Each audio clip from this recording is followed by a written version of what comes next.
这张图呢，就是我们雷桂村幼儿园的一个效果图。整个占地面积呢，也接近900平。那个主体结构有244平。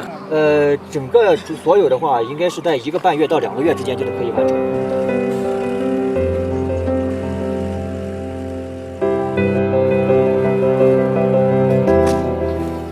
高兴，以前就是这边没有幼儿园，然后新建的幼儿园的话，我们方便也对孩子教育比较好。他答应呢，他呢，不做300的，工作社团呢来，电气对的呢，他呢，平时录中，内容安达冲突呢，正业要达，他们这个跟着都是，跟着都继续是。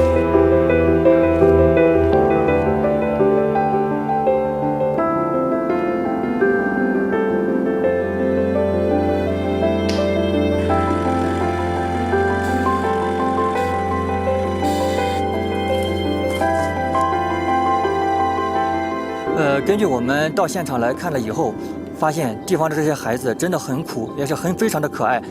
他们呢，只有到7岁才可以上小学。